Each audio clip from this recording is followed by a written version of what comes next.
Mindfulness for Resilience with Mary-Jo Fetterly, funded by the Craig H. Nielsen Foundation and brought to you by SCI&U for Healthy Living.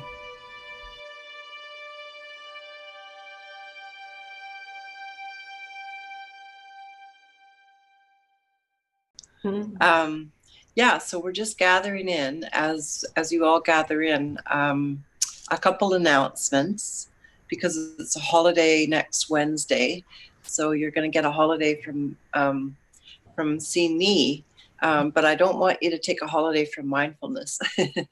Not entirely, maybe, and I'll talk about that later on at the end of the session. And I'll also remind us about the holiday next week, that we won't be here next week. But of course, there is also always the archives on the YouTube channel, SCI&U Study, and those archives go back to the very beginning when we started doing mindfulness.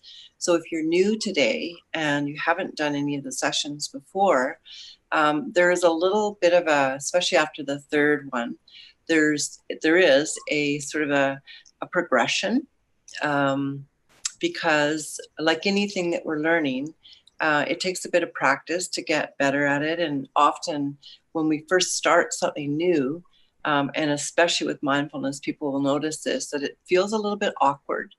And so like learning a new sport or a new language, you need to kind of come back to it quite often initially to just create those new pathways.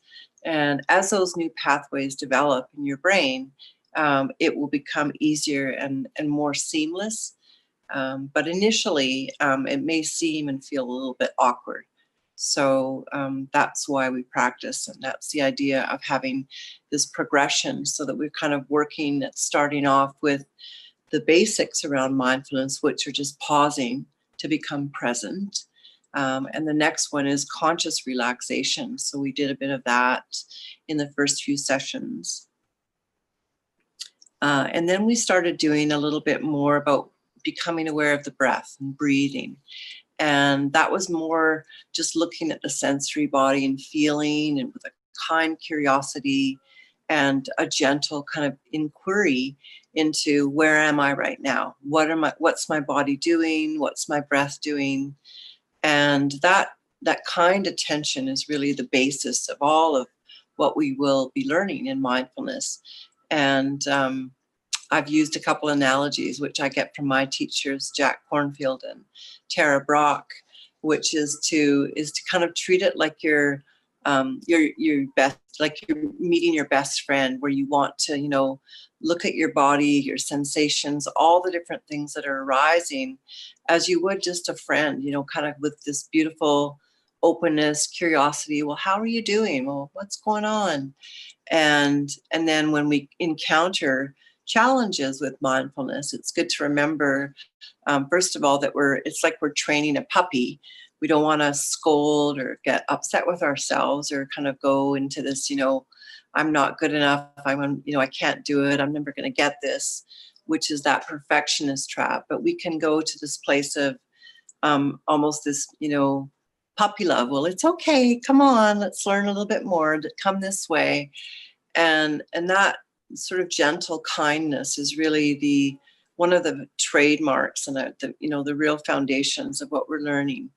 And then through that sort of perspective and that attitude, if you will, we approach things like learning how to breathe more consciously, learning how to pay attention to our sensations.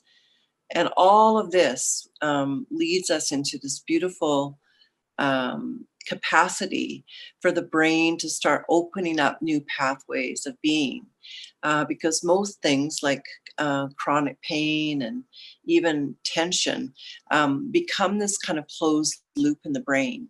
And so with mindfulness, we're really thinking about how we can create these new opportunities of ways of being in our body, that are not limited to this kind of closed pattern thinking. And as we live and learn and sort of start to work with greater flow and vibrancy, We do that when the mind is relaxed. We don't do that when we're uptight or distracted. A lot of the research shows that memory, reasoning, planning, problem solving, all of that kind of stuff are positively affected by mindfulness. And throughout many of the demands and challenges, especially right now, it's really normal to feel anxious and to feel all of the, the external traumas that are going on, really daily around us. And I think the capacity to, first of all, just come back into the present moment and remember just your breath even, allows us to have some distance and some capacity to not take all of that on emotionally and psychologically. So I really encourage you to practice our mindfulness. I'm just going to have a little drink.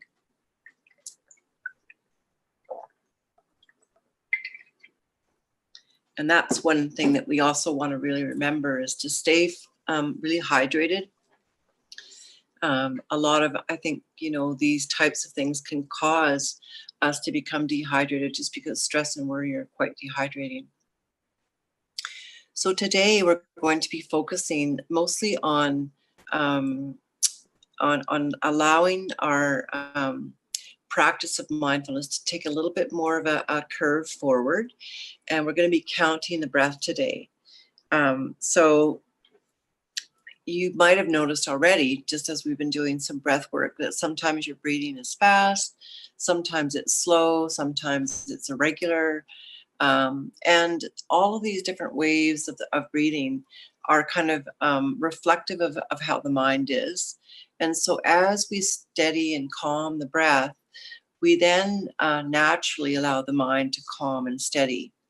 And when you notice your breath is slow and gentle, really go into that, kind of lean into that, and allow yourself to just relax into that steadiness. If you notice your breath is a little bit, unwavering or fluctuating, that's okay. So you just may be able to use today this new technique that I'm going to introduce, which is counting.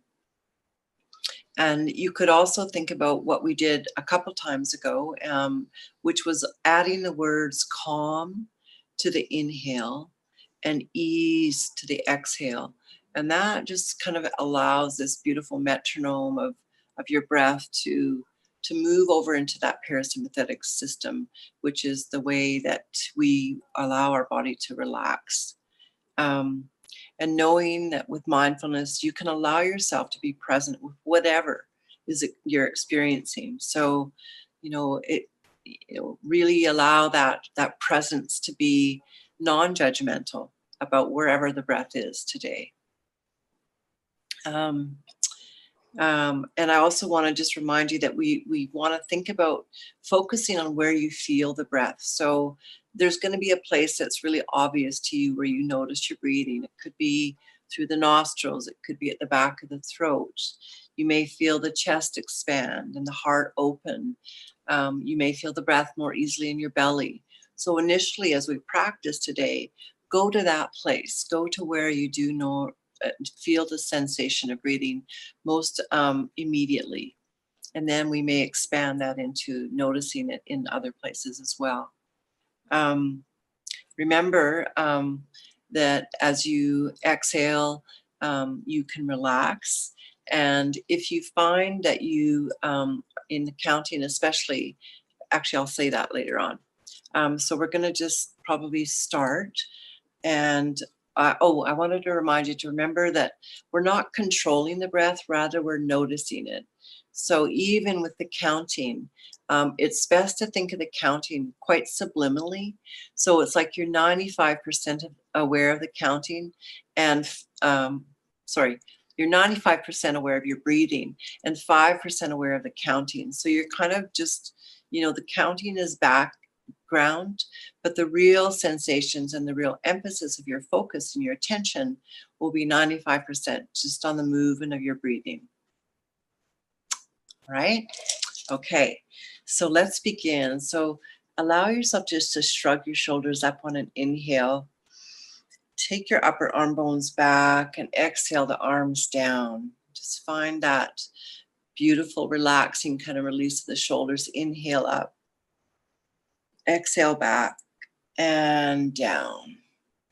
And then just tilt your ear towards your left shoulder and allow your head just to relax toward the left shoulder. And all of these muscles on the right are just going to release as you inhale and exhale. And again, inhale and exhale. Come back to your midline, shrug your shoulders again, and upper arm bones back, and release the shoulders down. And then your right ear to your right shoulder. I'm very tight on this side, so I'll breathe in and exhale. And again, breathe in and exhale. And back to your midline. Good. So now find yourself in a comfortable, relaxed, and dignified position. Allow yourself to settle.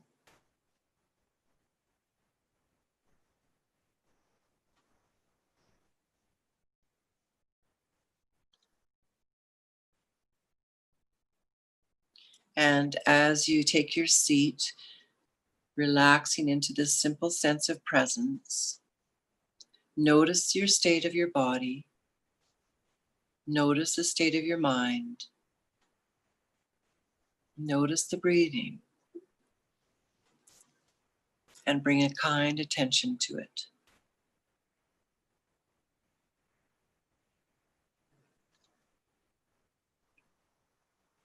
And now fill your body with that half smile of kindness. And take 2 deep breaths. 2 deep, relaxing breaths to sense the breath more fully in your body.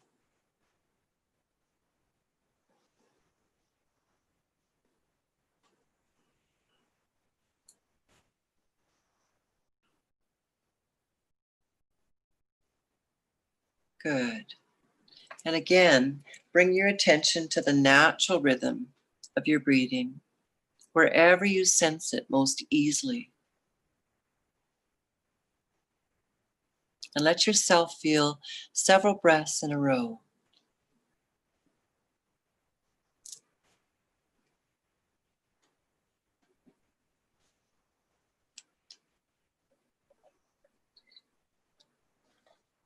With each breath, allow the mind to calm and the body to relax, as little or as much as it will in this moment. You might even be a little surprised that you can access this place a little quicker today as you've been practicing.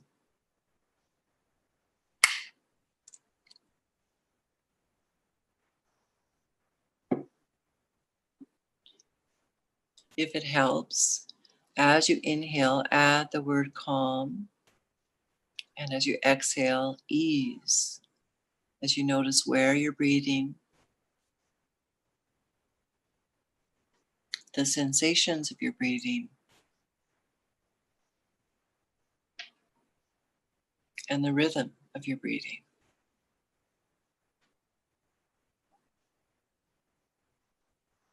And now take 3 more breaths with calm and ease, staying with the breath just as it is.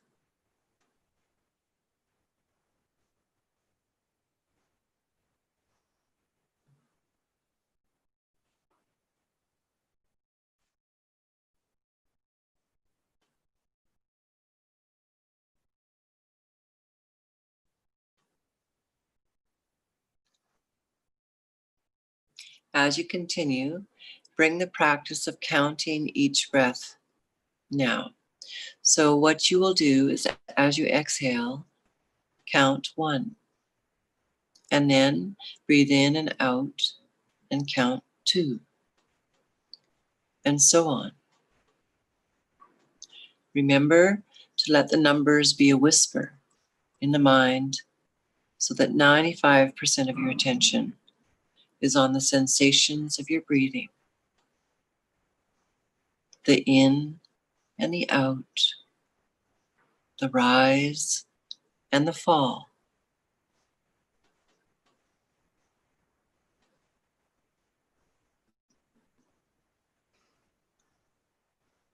So now you're going to count 5 breaths and see if you can allow your attention to stay with, counting at the end of your exhale, 1, and the next breath, 2, up to 5.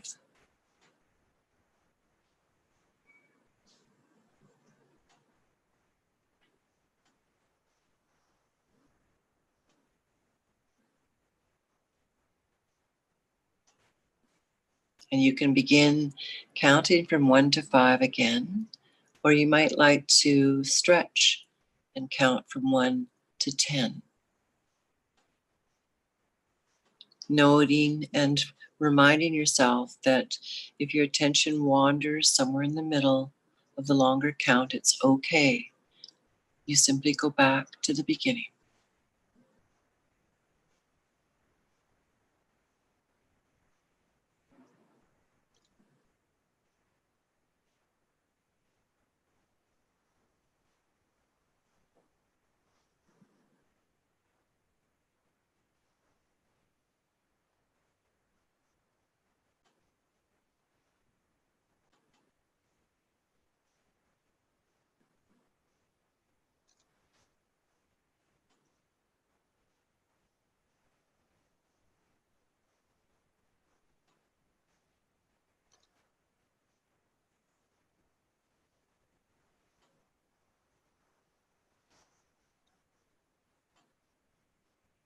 There's nowhere to go, just coming back to your next breath. Effortless breathing.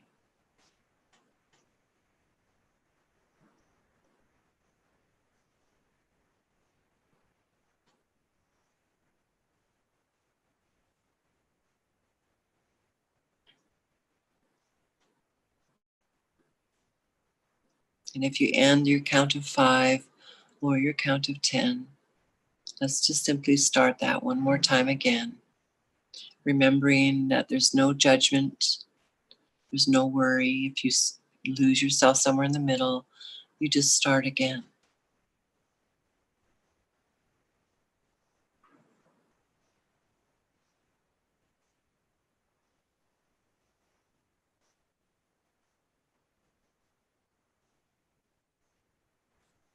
Feeling the breath with that gentle internal smile.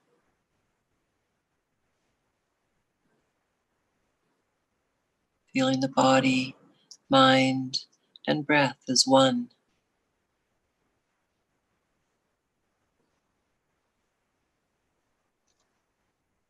If you lose your contact with your breath, you can also feel your seat, and your sitting bones, and just remember you're grounded. Remember your body.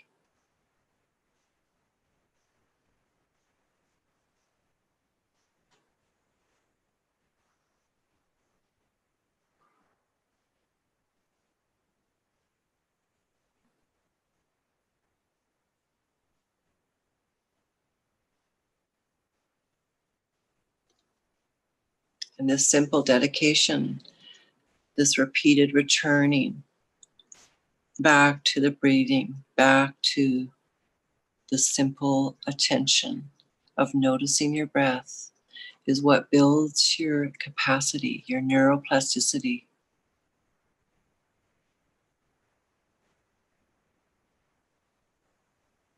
So kind and steady, one more time, 1 through 5, or 1 to 10. Just like an athlete or a musician, honing in your skill.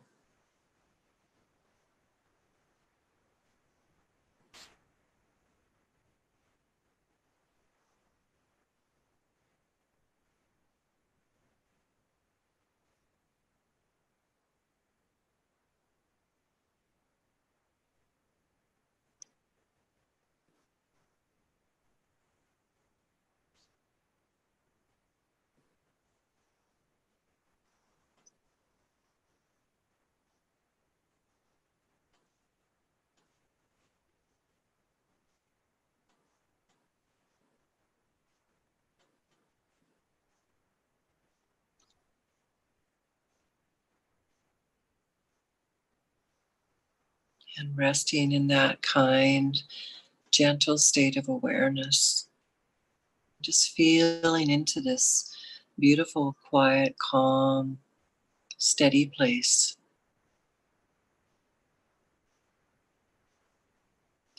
And remembering that even short periods of practicing this focused breathing can enhance the quality of your attention and strengthens the mind and your awareness.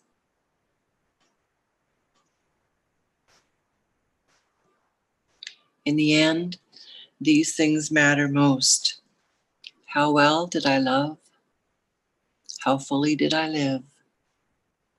And how deeply did I let go? And that's by Jack Kornfield. And as you rest in your dignified, steady, and grounded place, listening to the chime until you cannot hear it anymore.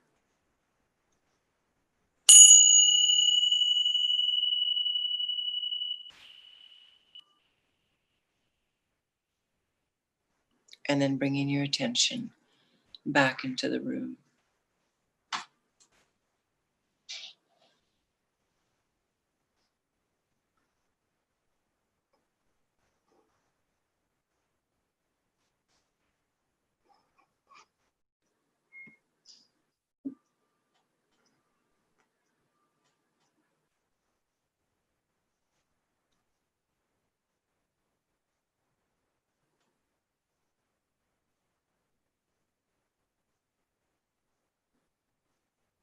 Welcome back. And of course, as always, I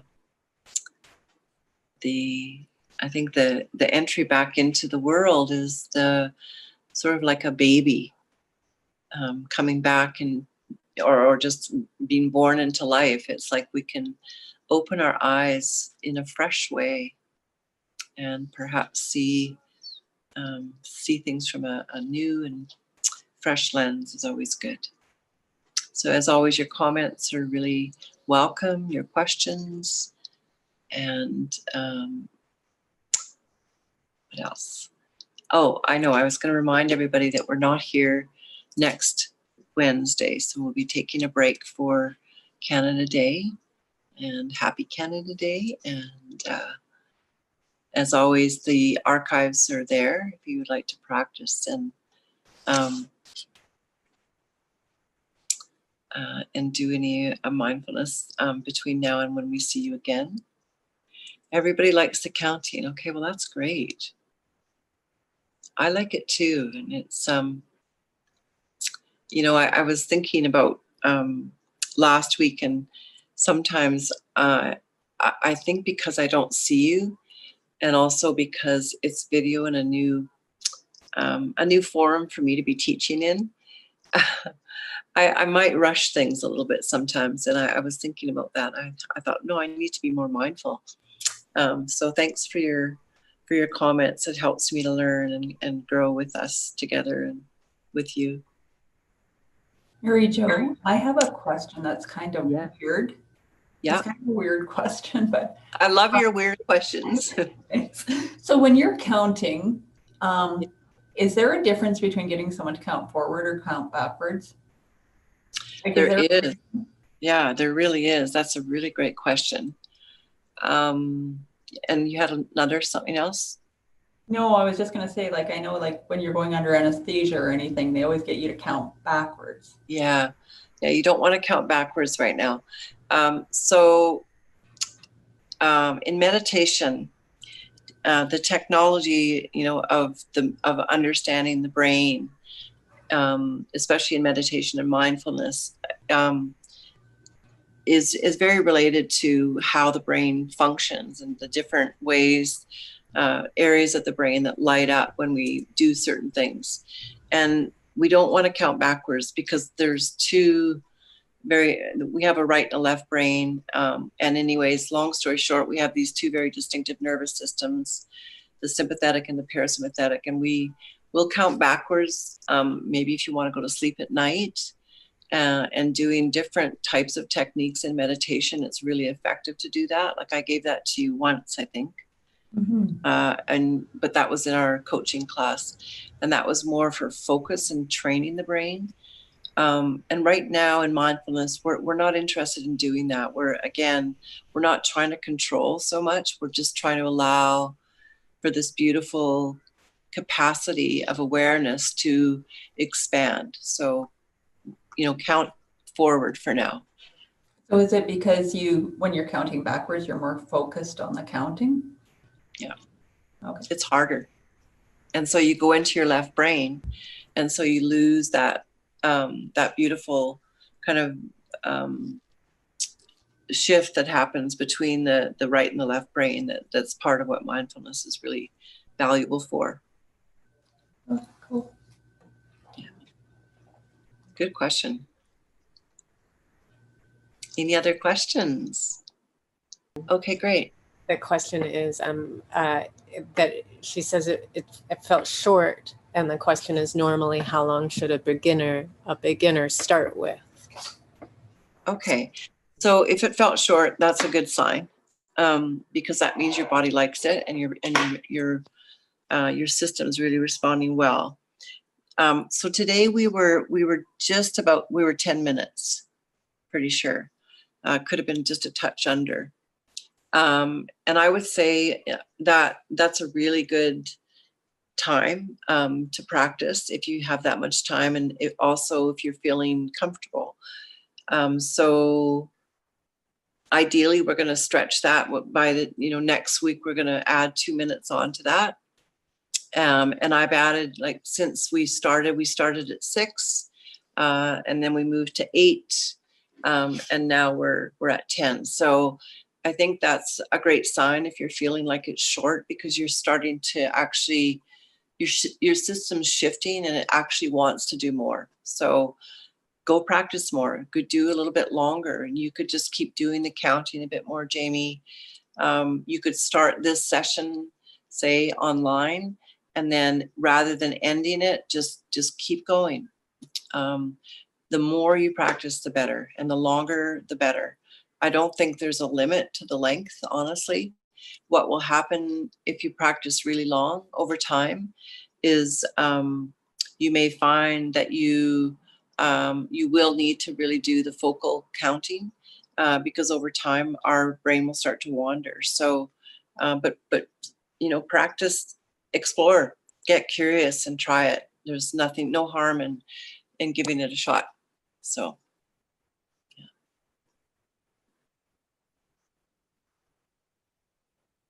And another one. Thank you. Oh, thanks, Christina. It's great to see you all showing up. I'm just so encouraged and really happy that we're doing this. So stay well and be kind to yourself and to each other, and we'll see you in 2 weeks.